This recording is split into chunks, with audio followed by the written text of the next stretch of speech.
it's like, just calm down, folks. Just calm down.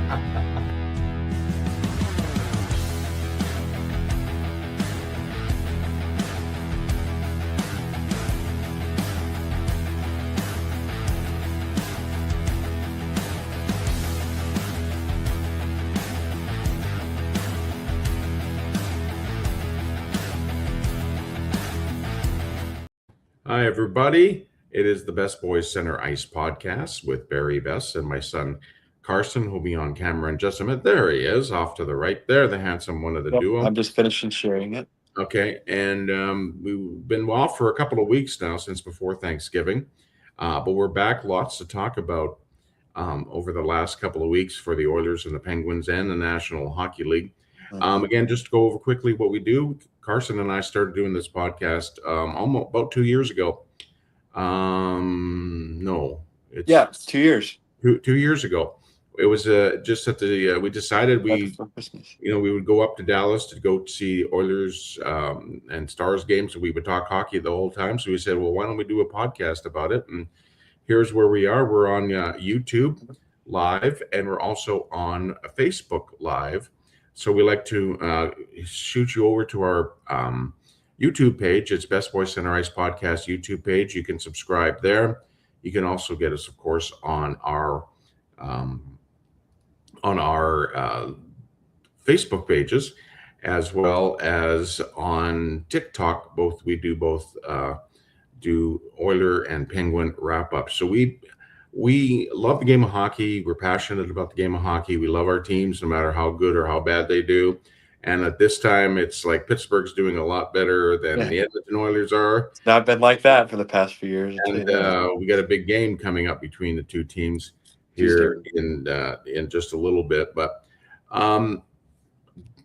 so we haven't been on for a couple of weeks. A lot has gone on. I got some same old rants. So do you want to start with we'll go with the better? How about why don't we do the league stuff maybe? Okay. First. Okay. Want to do the league stuff first? Let me just I want to get our podcast up here on my phone. Yep. So while Dad's doing that and getting everything settled, some news here in the NHL. It's happened the last couple of weeks. Again, it's probably been 3 weeks maybe since we've been on, just due to Thanksgiving and then proceedings afterwards. It was about 2 weeks. Thanksgiving was 2 weeks ago. We didn't do. Yeah, so almost 3 weeks. But yeah, lots happened. I mean, a lot of games have been played, of course. But some news that's happened today. It was announced one of Utah's star forwards, Logan Cooley, is out for a minimum of 8 weeks. A lower body injury he sustained in a game earlier this week. Last week, I'm sorry. He crashed into the crossbar. Like, he was sliding down the ice, probably either got tripped up or trying to get the puck, and he slid right in the cross. And it was just an odd fall, odd landing, odd area to be hit, his leg hitting the post like that. And yeah, he's out for a minimum of 8 weeks. So that's going to hurt for a Utah team that's outside looking in right now. But let's see how they can manage without him. Still, that's a big loss for that team, especially they're going to be going without him for a couple months. And that could be, depending if he's in consideration for the Olympic team, that could be jeopardizing that. Speaking of the Olympics, there's a lot of drama going on about the building, honestly, that the hockey games are going to be played in, that it might not be done in time. For whatever reason, construction was delayed on the arena. Lots of uncertainties. Apparently, the rink's not even supposed to be done until like the first week of February. So they won't have any time to test it. The rink itself is actually also shorter than a standard NHL rink, which there is some concern from the NHL about that their players are going to this situation that could be a bit unsafe for their players. So lots of uncertainties, but it still seems like that the NHL is going to be going to Milan to play. But, there hasn't been any kind of release as far as why this has happened, but it's very unprofessional, especially for an event that's organized years in advance to be in a certain location. And the fact that the NHL has not been represented in the Olympics since, well, I think the last time would have been Sochi. I think would have been the last time they would have been represented, and it's looking like a disaster. Like, it might not be done, which would be unfortunate. But you can't put your players in a position where they're going to be at risk, especially for an ice surface that's not being tested, for an ice surface that's smaller. The NHL at the end of the day is a business, and if they feel like this is an opportunity that they're going to be losing money on, and they can't keep their players safe, and they're not going to send them to Milan, and it's going to put a big scramble on all these countries to get people together, to get their players together and out there to play. So we'll see what happens with that. But I just, not to put any blame on one certain person or one certain group, but that's just very unprofessional, and very disappointing. But again, we don't know the circumstances. Regardless, just not very good. Uh, One of the younger stars for Washington, Ryan Leonard, out 3 to 4 weeks. Got dirty, well, not really dirty hit, but a bad location hit. Jacob Trouba was the one that hit him against Anaheim last weekend, and he's out for 3 to 4 weeks due to an upper body injury. Hurts for Washington. That's another guy that's been playing pretty well, but that's a team that's rolling right now, so I don't see that being a big problem. But still, that's a loss nonetheless. Um, McAvoy's set to be back for Boston tonight after getting hit in the face with the puck a couple weeks ago. He's finally up to return, and seeing what can happen with that. Uh, it's not something else that kind of happened the other night. Pretty cool. Made NHL history. We had 4 games on Tuesday night that were tied in the last 15 seconds of regulation to send to overtime, which is the first time that's ever happened. It happened Anaheim, Pittsburgh. It happened Edmonton, Buffalo. It happened Vegas against the Islanders, and then the other game that it happened in. God, I cannot remember the other game that happened in, but it happened in one more game that night where uh, four different games where craziness were tied in the last 15 seconds. The We don't see Oilers that. game was tied with 1 second left. Yeah, well, in our game, I'll talk about that. Point Yeah, 1 second. point one. That's right. Doesn't get much closer than that, but nonetheless, pretty cool. You don't see that. I mean, I feel like if they were to do a percentage on how much that works, the 6-on-5 attack at the end of the game, it's probably less than 10% at the time Mm, that it works. yeah. And you have it happen in 4 out of probably maybe the 9 or 10 games that happened in one night. Mhm. Saying that situation was happening in all those games, you had 40%. That's pretty good. That's awesome. That's the stuff the league needs. And that's something you'd like to see continue into the playoffs, so those kind of games can happen. But nonetheless, pretty cool. Other than that, I mean, it's been pretty status quo. Certain teams are kind of slipping a little bit. The Rangers. Certain teams are really flying high. Avalanche. I mean, they've only lost 2 games in regulation so far. That's they're kicking butt. And other teams are kind of flying where they were the last time we were here. Buffalo, Nashville. Not really moving up in the standings. Chicago's another team that's surprising. Anaheim, number 1 in the Pacific. We'll go over those standings here. Actually, we can do that right now because then we'll segue into the best part of the show. Probably is when Dad loses his mind about his hockey team, not and their shortcomings over the last few weeks. Which, regardless of some of the wins that they've had, that does not outshine the poor events that have happened to that team. Yeah. But regardless, this is where we're at in the standings as of the 11th today. So couple weeks ago, last time we were here, pretty much we were at that first checkpoint of the season, which is U.S. Thanksgiving. It's always been that way, where you kind of see who's in the playoffs at that point or who's out, who's close. Usually, there's a good percentage, at least 60 to 70% of the teams, I believe, at the Thanksgiving break that are in the playoff spot stay there the rest of the year, end up in that spot to go at the end of the season. So it's a big checkpoint to get things started off, but we're past that now. So if you look at the Atlantic, we'll start in the East and go West. The Atlantic, some flip flops from last time we did this. You have Detroit number 1 in the Atlantic Division at this point. Then you got Tampa Bay following behind. They soared up. They were at the bottom of the standings for a while, and they started winning a lot of hockey games, and they're all of a sudden right back where they should be. Boston kind of soared out of nowhere. Again, they were pretty far down at the beginning. They won their first 3 or 4 games and lost 6 in a row or something like that, or 7 in a row, and they're back up in third place in their division. Montreal's kind of floated. They started off pretty hot, and they've cooled off a little bit, but they're still well above 500. Plenty of time for them to get in that plot. Florida's come up the last couple of weeks. They were again at 500, and they've won a few games. That's a team that's just gritty. They've got a lot of guys out, and they're still winning hockey games. So all the respect to them. Toronto's kind of had a flat season. They haven't been as Toronto-like as normal. They're normally really good in the regular season, and they're not really right now. They have not looked that great, but they're hanging around above 500. Ottawa's right above 500, but pretty low in the division. I don't really see that changing too much for them. Buffalo's where Buffalo's been for the past many years. They're at the bottom of the Atlantic. You go to the Metropolitan, Washington's all the way up in first place, 18-9-3. I believe in their last 12 or 13 games, like 10-1-1 or 10-1-2, something like that. They've been winning. They've been getting points. They've been winning. That's why they're where they're at. Carolina Hurricanes, dominant regular season team, 18-9-2, shouldn't be a surprise.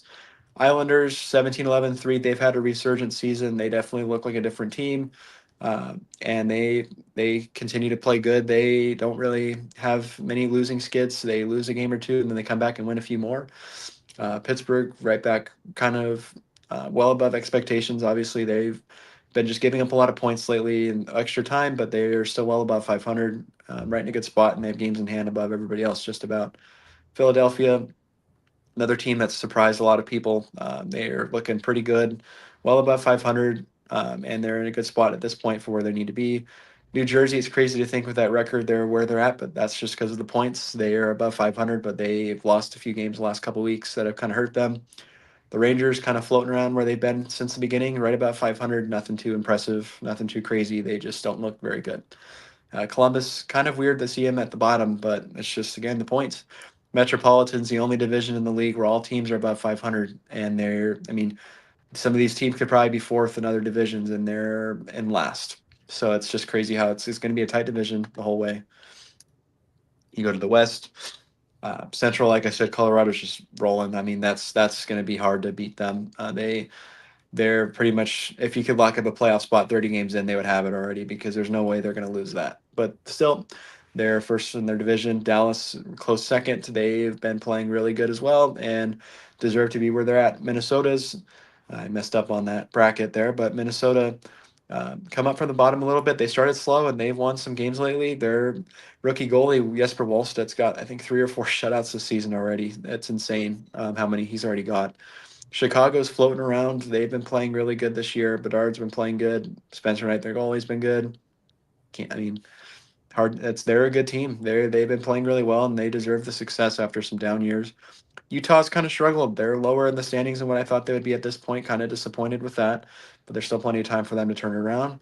Same thing can be said with the Jets. I mean, they lost Hellebuck and now things just went downhill for them. They are not looking very good. They got to get it going now because they got to have tough hill to climb if they want to get in.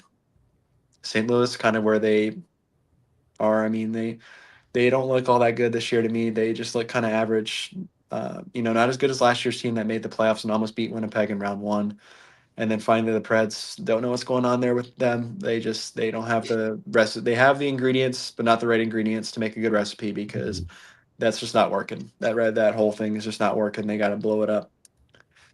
Finally, Pacific, the shocker of the season probably is Anaheim, number one in the division, followed by Vegas. That's not a surprise with the addition of Mitch Marner this year. They look pretty solid.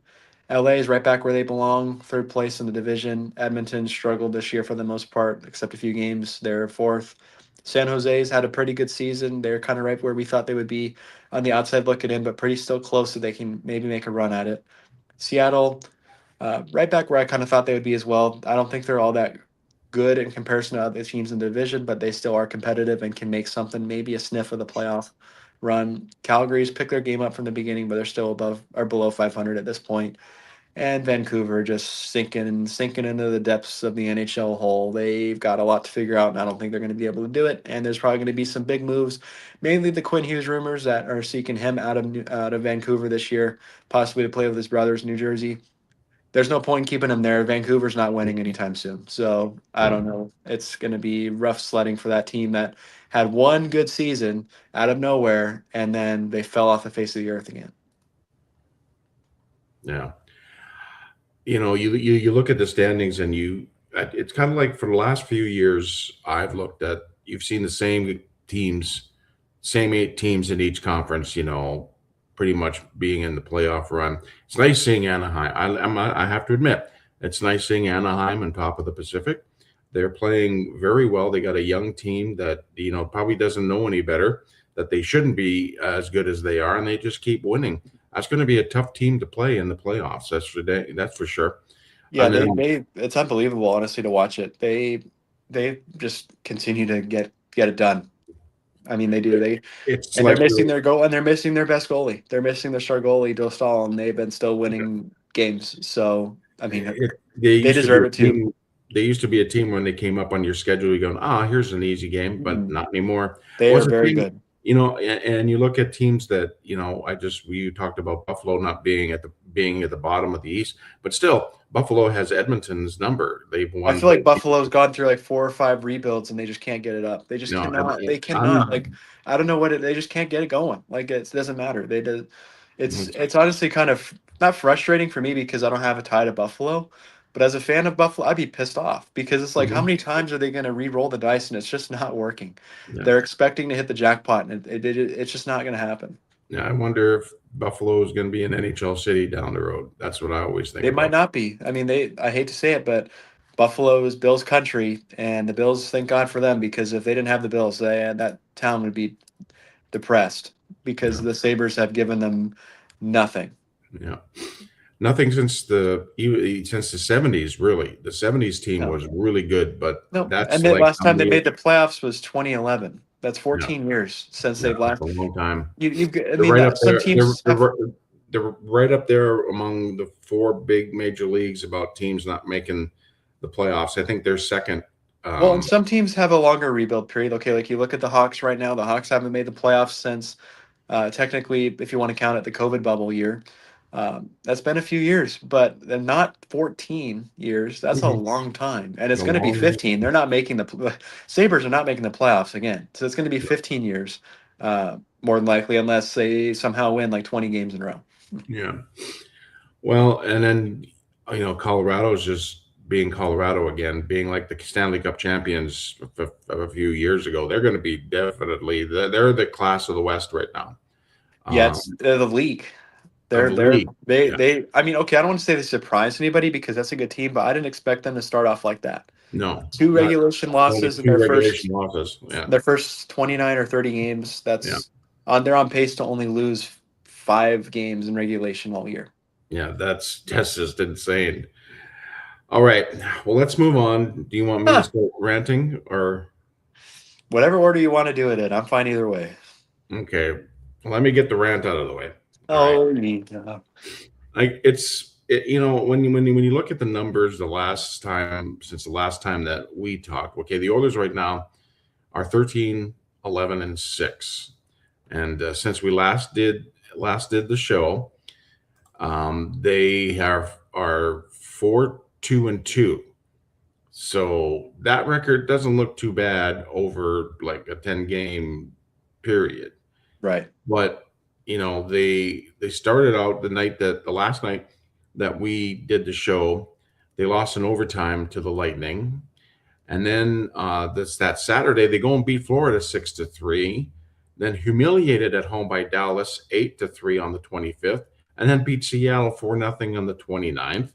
And then so far in December, a loss to the Wild 1-0 on the second, beat the Kraken again 9-4 on the fourth, beat Winnipeg 6-2 on the sixth, and then lost that game against Buffalo in overtime here the other night 4-3 after being down 3-0 in the third, tied the game with 1 second left. So here you go. Inconsistency. Win, lose, win, lose. Okay.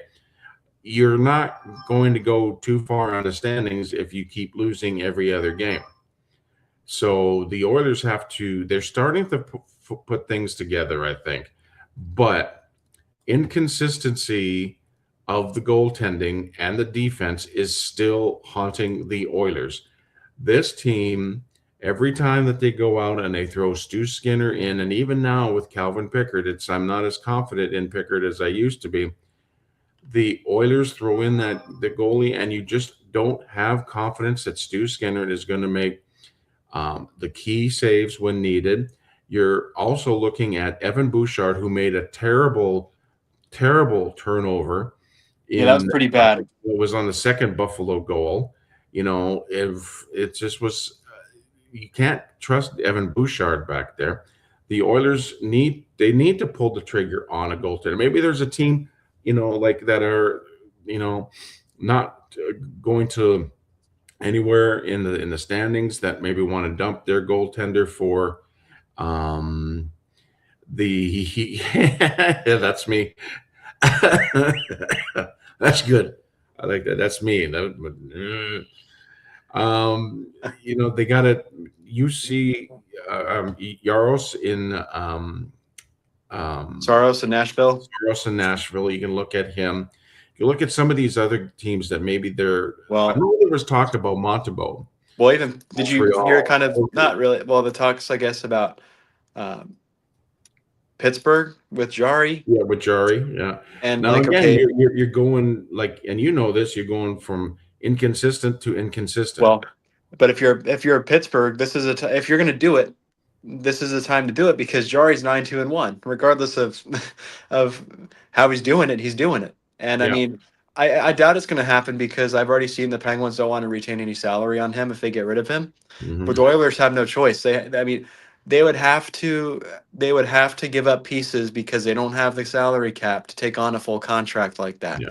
So, I mean, and honestly, this kind of sucks for you guys because if y'all make a move, all the other teams, for the most part, that do this with you, unless they have no cap either, are going to have the leverage in the situation Yeah. because the Oilers have no cap to work with. Because I mean, at least they're not doing it like the Leafs, but their two big guys are going to take up a lot of money, Yeah. and like Darnell Nurse taking up a lot of money. Yeah. Even they gave deals to.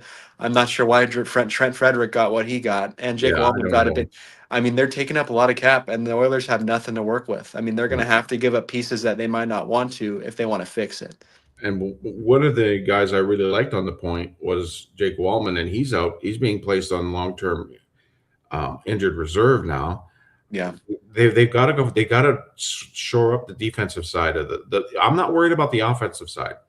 In the last few games, the offensive side has really, come to town, and you're I'm kind of getting worried about it.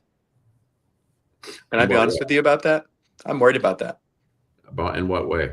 I don't think that this Oilers team is as explosive as Oilers teams in the past few years. I think out of the last, if you want to look at the last, uh, you- if you want to look at like the last maybe 3 or 4 seasons, they had a team that made the conference finals, uh, a couple years ago, and then they lost the year after that to Vegas when they won the cup, right? Yep. So out of those teams, I really look at this team and I feel like that this team is just out of those the worst one. I think defensively they don't have any discipline. Goaltending is, I mean, at least before they had, okay, Mike Smith wasn't the best maybe, but he and Koskinen were better than what they have now. Yeah. And I think the team still just heavily relies upon McDavid and Draisaitl to do stuff. And if they don't, they're not going to win. Yeah. It's impossible. And I mean, a task that's already difficult like that is going to become more difficult when they can't get a save and they cannot buy one. Yeah. You get it for 1 or 2 games and then you lose it because Dallas is a good hockey team, but that's again a team that they're pretty matched up with. You should think, and they should not be letting up 8 or 9 goals against a Dallas No. team. I'm sorry, but No. So there's stuff has to happen. I am impressed though with the rookie Matt Savoy. mhm. He's come on. He's gotten 6 goals, 4 assists so far this season. Even Roslovic. I mean, Roslovic's looked good. Roslovic, Podkolzin is looking good. He's playing the best hockey of his career. Janmark, since he's come back, even though he's only scored a few points, he's brought that energy to that third and fourth line. So he's bringing the energy. He's one of the best penalty killers that the Yeah. Oilers have, and so he's bringing that energy back. But I agree, Card, like this isn't the same team that we watched the last 2 years. No, like this is a team that's going to get killed by the Avalanche if they have to play them. Yeah. Because they don't look as sharp. Yeah, and then you talked about the big guys, the 29 and 97. They're doing their thing. McDavid is shooting more this year than he has in the past few years. Where he had his 62, what was his 62 goal campaign a couple of years ago? I've noticed him going shot more than pass, which sometimes was a detriment if he made too many passes. So him and Draisaitl are leading the way with the Oilers, of course, with 44 and 38 points respectively. But you're right. There's getting some scoring from the others, but it's just not that Not enough. explosive. Not enough to beat a team like Colorado or beat a team like Dallas. It would being Dallas, or Colorado.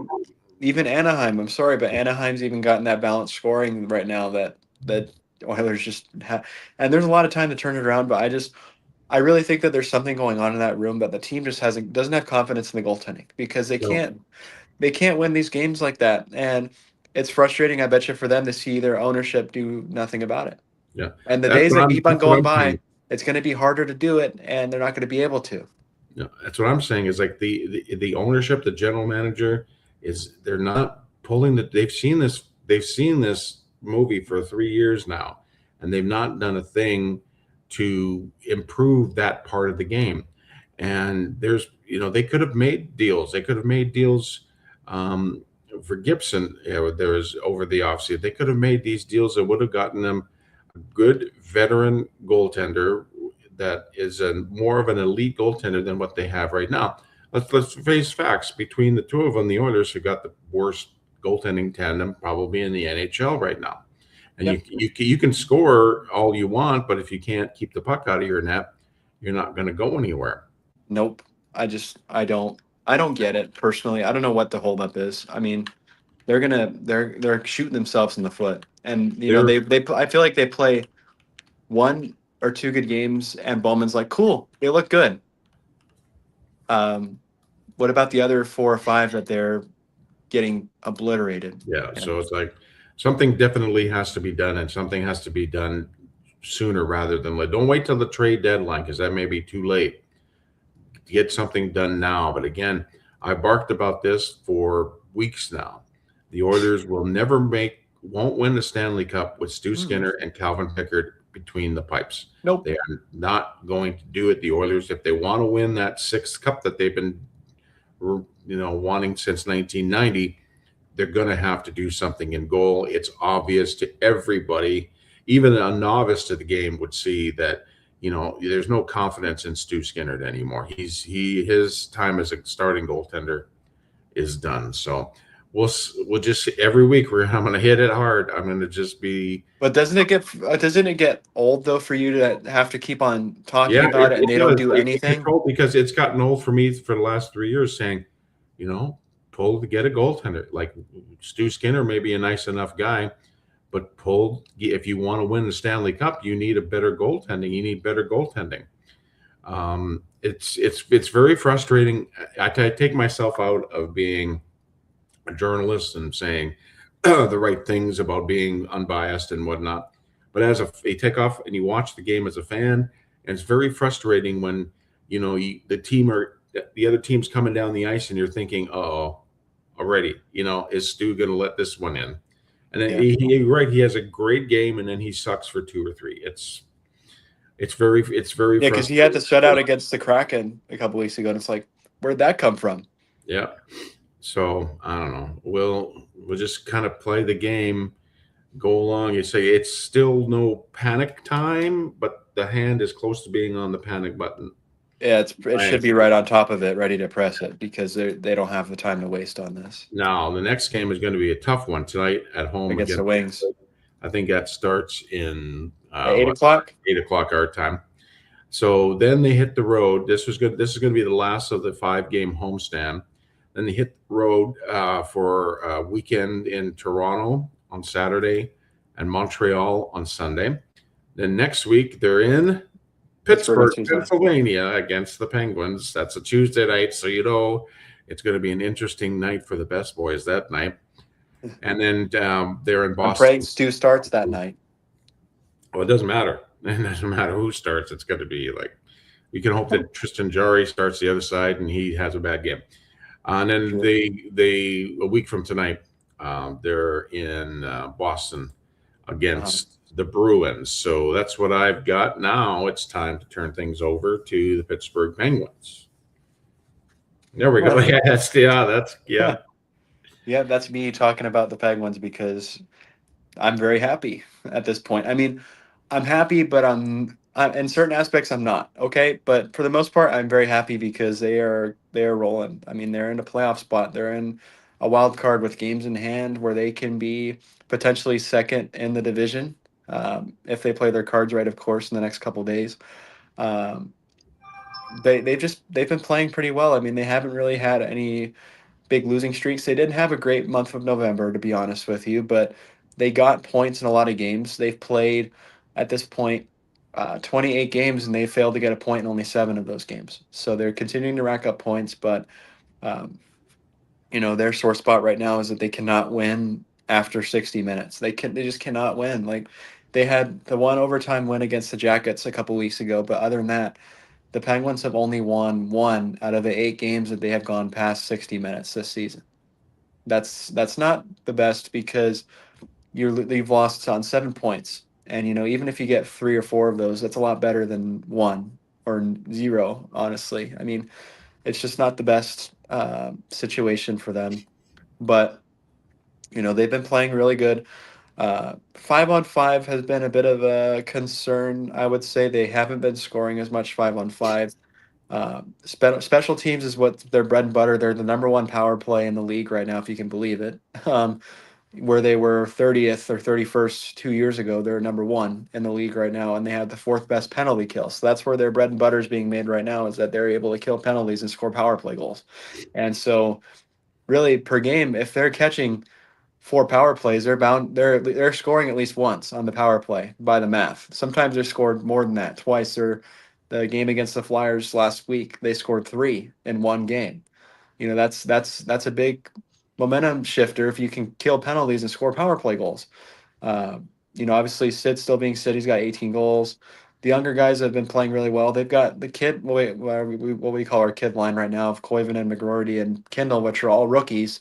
They're forming our third line, and they've probably been the best line so far. They just continue to dominate possession in the zone. Um, Penguins right now are getting through the injury bug. I mean, they get guys in and they get lose guys. They got Brazeau back finally after he missed some time, and then Gino got put on IR, and that sucks because he's a core piece of that second line. And not to dog on him, but Kevin Hayes isn't a great replacement for him because he just is not very fast. And they're kind of going with what they can. They're rolling with the punches, having that next man up mentality. Jari's been unbelievable. 9-2-1. I'll give him his flowers for that, but I'm still not convinced because I've seen what his low points are, and they're quite low. Shelovs has regressed a little bit since the beginning of the season. He just, I think he's figuring things out. He's a young goalie. I'm not losing confidence in him. I think he's going to be okay. He's finally getting playing time, which is nice, and I think it's just hard to get used to that. The shootout's the one thing that Penguins just need to get better at. They're sucking in the shootout. I mean, I feel like they've lost like 200 of them in a row. They do the same 3 guys in the rotation, the same moves. They don't change. They can't keep the puck out of the net in the shootout, which burns. They have also had problems with, historically for the past couple of years, holding 3-goal leads. I don't know what their problem is, but they get a 3-goal lead and then it's gone before you know it. They've already had a few games this year with 3-goal leads blown. They had 2 in a row at the beginning of the year. They had one last week against the Lightning where they were up 3-0. Tampa tied it. Then Pitt scored with 2 minutes left to take a lead and win the game. And it's like, Jesus, like that, we can't keep doing that. But overall, I'm pretty happy. I will talk about, this weekend they played a great game against Dallas on Sunday and nearly had the game. And 6-on-5, they got trapped out there, and Dallas tied the game, won in a shootout. You go to Anaheim or against Anaheim on Tuesday. They played not the best game of the season probably, but they almost had 50 shots. And they go down to the wire and they score a power play goal in the last 4 minutes. Great, you take the lead. But then the Ducks come back and tie it with point 0.1 left in the game. If you are number one on the power play with 15 seconds left in the offensive zone with the faceoff and you win it, theoretically you should not give up a goal in the last 15 seconds. And the Penguins win a faceoff. They skate back with it a little bit. They clear it down ice.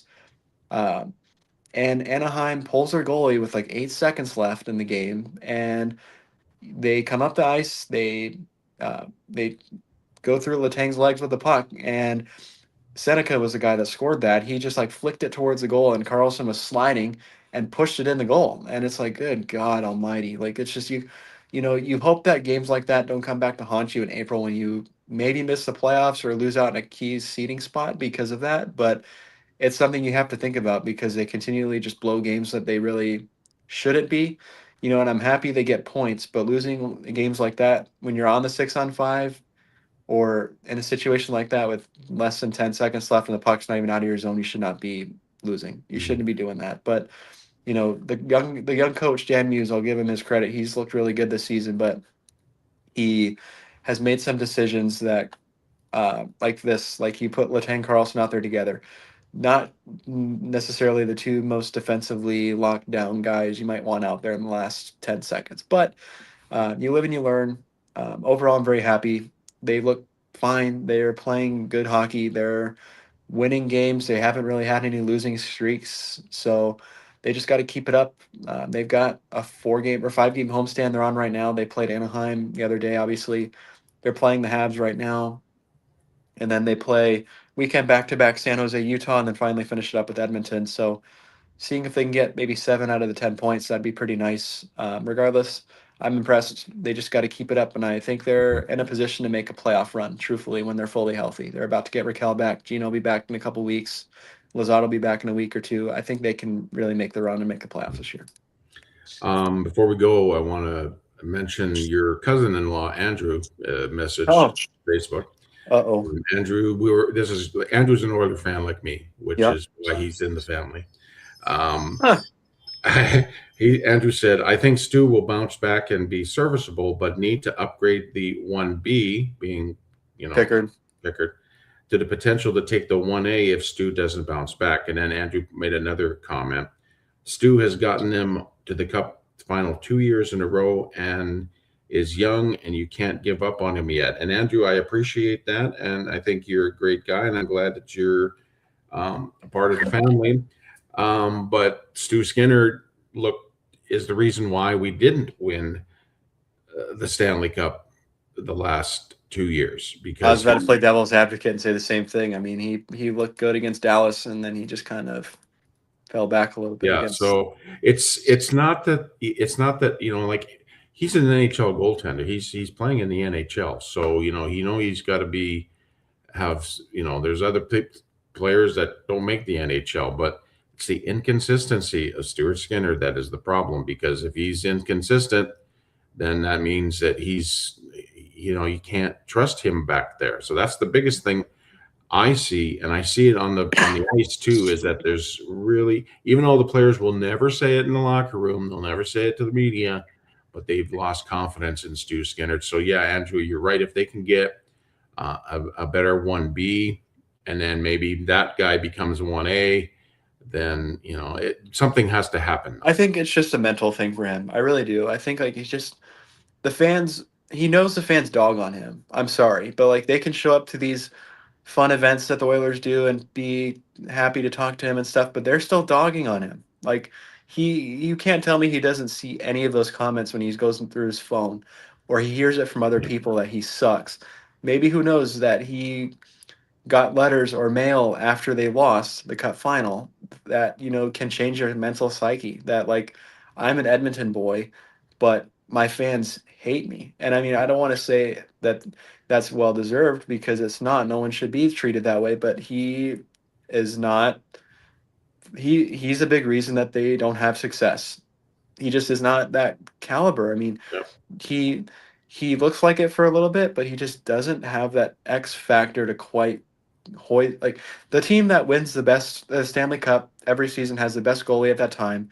And as it looks right now, I'm not saying this is forever, but Stu Skinner is never going to be the best goalie at the time the Stanley Cup is awarded. Never. I mean, Yeah.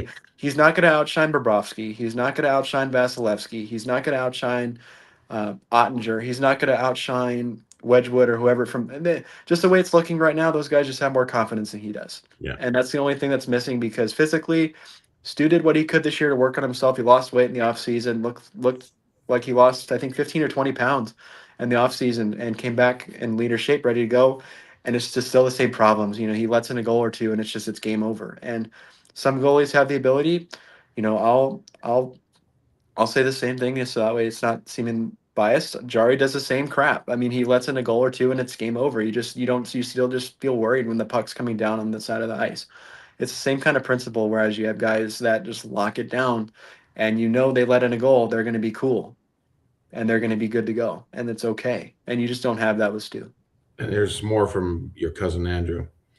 I feel like the whole team packed it in after game 5. It wasn't just Stu, but I Yeah. agree. He needs to be better, needs to be more consistent. He stands on his head some nights, which is true, Yep. and looks like a beer leaguer, I think is what he's saying. A Yeah. beer I leaguer the next. Yeah, it's true. I do And then, agree with you, Andrew, on that because you know what? That game 6 was just a wipeout. I mean, that's a hard building to win in Florida, and yeah, I mean, they did it last year, obviously 3 games in a row, or not last year, I should say, the 2024 final. 3 games in a row they won, to force game 7, but that's got to be exhausting. You pretty much have to do almost the same thing again. yeah. And you go there and you're like, okay, what are you gonna get? And yeah, I agree. I mean, I talked about it in the wrap up at the end of last season. Evander Kane quit on that team when he acted the way he did, and that's just a message to the whole team. They just didn't have it, and Mhm. if you look at either of those two teams, the 2024 team had the better chance of winning than last year's team, based upon how they played, because there was a lot more fight. And in this league, it's hard to make the finals, whether you lose or win. It's very hard, and there's going to be teams coming for them, and you don't want to say that this was their shot and they blew it, but it might be. And Mhm. McDavid's going to be on this prove it deal after the season's over for 3 years, where he might not want to stay, honestly, after that, if they don't do anything. He's wanting to tell management, I want pieces to be put in this place where we can win now. And they're not going to do it the way that Bowman's running that team. No, Bowman needs to go. That's the guy. That's the guy that needs to go is Bowman. One last comment from Andrew. Him and Bush are the whipping boys, rightfully so. Some nights, in my opinion. I really appreciate you, Andrew. Love you lots. And yeah, you got some good points about. I agree with Bush too. He hasn't looked. He even offensively to me hasn't looked as good. You know, I don't. It's not a lost cause with him, but his mistakes he makes are very costly Very costly. At mistakes. wrong times of the game. It's like bad mistakes, wrong time of the game. Like the other one against Buffalo, I don't know what that was. He just like literally gave it right up, and it's like, oh Yeah, right shoot. in front of his own. Anyways, all right. Well, we're Huh. going to wrap things up for tonight. Thanks, Andrew, and Yep. everybody else for joining us tonight. We're going to be back next Thursday. Next Thursday night. Christmas time, we'll see, depending on what's going on. That because I know the NHLs are going to be off usually are off on the Christmas and the day after, which is Boxing Day in Canada. So we'll see where we're at in the next couple of weeks. But we'll let you know via Facebook where and when we're going to be on. Yep. But we're definitely looking at next Thursday about 6:30. We'd like to thank everybody who's signed up as a subscriber to our YouTube channel. Keep going. It's the Best Boys Center Ice podcast on YouTube. You can catch us here on Facebook Live. Carson's got a Facebook page. I've got a Facebook page. If you want to find us, just search our last names, Besse, Besse. We're also both on TikTok doing post-game analysis for both the Edmonton Oilers and the Pittsburgh Penguins. And this is now Carson's favorite time of the show. He loves this. He tells me privately that he looks forward to this all week long when I say these little words. Okay, yeah, that was pretty good. In the meantime, and in between time, everybody have a great hockey night. God.